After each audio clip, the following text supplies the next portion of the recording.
referirme a la proposición que presentó ayer el senador Horacio Zerpa de votar en bloque las 120 proposiciones que pretenden suprimir o eliminar artículos de la ley, del proyecto de ley estatutaria de justicia.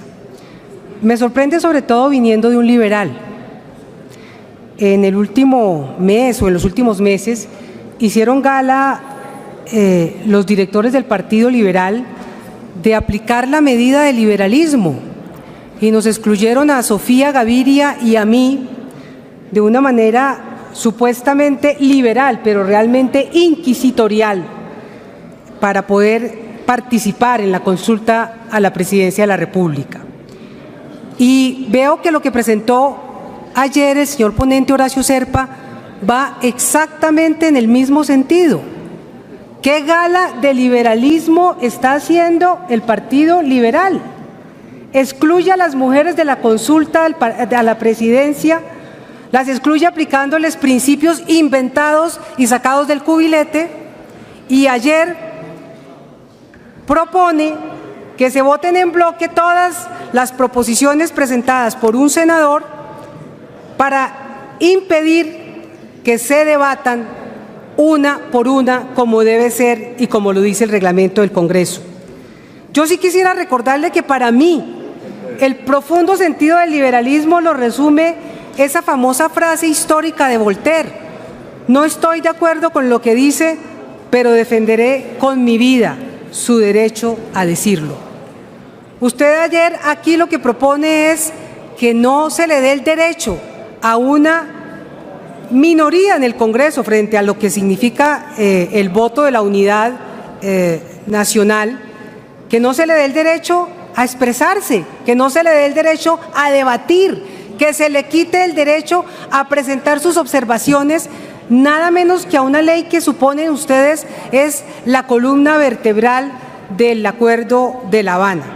Claro que el Acuerdo de La Habana ya tiene no sé cuántas columnas vertebrales, porque cuando hablamos de participación política, esa es la columna vertebral. Si se habla de las circunscripciones especiales, es que también es columna vertebral. Y la JEP también es columna vertebral. Parece que es un acuerdo a manera de medusa, con muchas cabezas o con muchas columnas vertebrales, no sé a manera de qué monstruo mitológico. Pero es que, doctor Zerpa, su propuesta no solamente es antiliberal, es inconstitucional. Hace poco la Corte Constitucional nos devolvió el derecho a debatir y declaró que votar en bloque sustituía la Constitución, y le voy a leer exactamente el comunicado de prensa sobre los artículos y la votación de Fast Track. La Corte Constitucional dice que cuando se tiene que decidir sobre la totalidad de un proyecto en una sola votación, así como usted pretendía decidir la totalidad de las proposiciones que presentó el doctor Gaviria en una sola votación, implica una limitación que desnaturaliza las competencias del Congreso, lo subordina desproporcionadamente a la actuación de otra de las ramas del poder y reduce a niveles inadmisibles las posibilidades de deliberación política y los espacios de participación de las minorías. Fíjese, doctor Zerpa, que a mí me hablaron de que era excluyente con las minorías y que por eso yo no podía aspirar a ser precandidata del Partido Liberal. Aquí la Corte Constitucional dice que cuando se pretende votar un proyecto en una sola votación, y yo diría, paralelamente, cuando se pretenden eliminar 130 proposiciones en una sola votación, se reducen a niveles inadmisibles las posibilidades de deliberación política y los espacios de participación de las minorías. Si aplica el principio con Sofía Gaviria y conmigo, el supuesto principio liberal, aplíquelo también aquí, en la discusión de este proyecto de ley, senador Zerpa.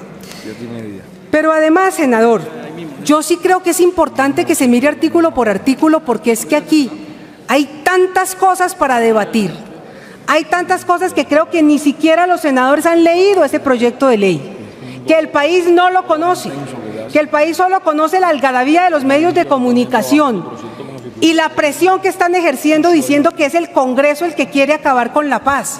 De ninguna manera. El Congreso lo que quiere es preservar una institucionalidad indispensable para la subsistencia del Estado de Derecho y del Estado democrático en Colombia. Es que, doctor Serpa, me da pena decirle, pero lo escuché a usted el martes, que no pude venir porque estaba incapacitada, lo escuché por televisión, y usted hablaba de que los magistrados de este tribunal tendrían que responder ante sus jueces si, por ejemplo, cometieran prevaricato. Senador, usted como ponente no conoce realmente a fondo el proyecto, porque el artículo 107 de este proyecto de ley estatutaria excluye la posibilidad del prevaricato por parte de los magistrados de este tribunal.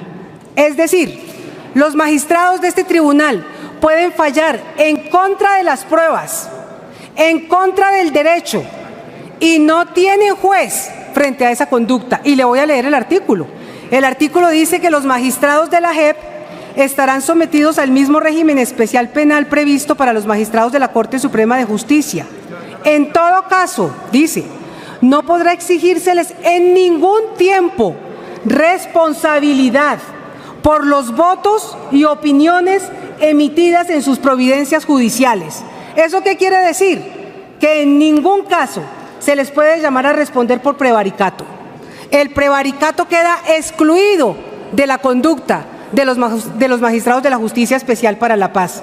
¿Les parece eso suficiente garantía de unos magistrados con tantísimo poder como el que se les está dando? Pero además usted dijo, si prevarican, si fallan contra las pruebas, responderán ante el tribunal. No, señor. Si prevarican, no responderán ante ningún tribunal. Únicamente responderán si se les prueba cohecho, concusión, pero no por prevaricato, que usted sostuvo que tendrían juez si fallaban en contra de las pruebas o del derecho.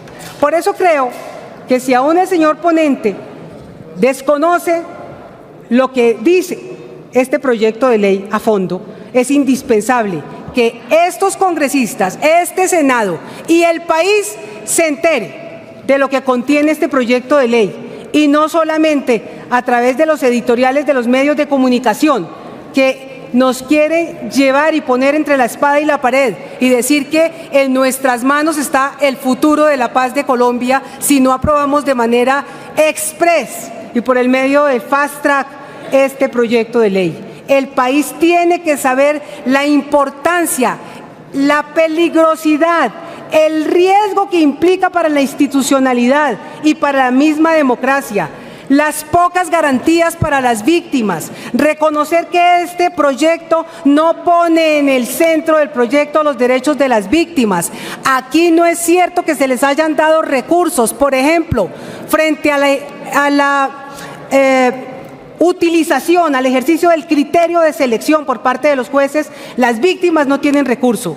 Cuando a una víctima le dicen, su caso, el caso de la masacre tal, no fue seleccionado, la víctima no puede recurrir frente a ese magistrado y a ese tribunal para pedir que por favor seleccionen ese caso. Eso no es ninguna garantía para el derecho a la verdad y a la justicia de las víctimas. El país tiene que conocer este articulado, porque estoy segura que es por desconocimiento, por lo cual se está diciendo que este proyecto va a afianzar la paz y que tiene en el centro a las víctimas y que es un proyecto eminentemente de justicia transicional. Aquí no hay justicia transicional, aquí lo que hay es justicia prospectiva. Por eso considero que no solamente por inconstitucional se tiene que rechazar su proposición, sino por inconveniente. Es indispensable que artículo por artículo se estudie, se le hagan las observaciones y se mire qué se puede mejorar, cambiar o si es necesario rehacer completamente este proyecto de ley. Gracias, presidente.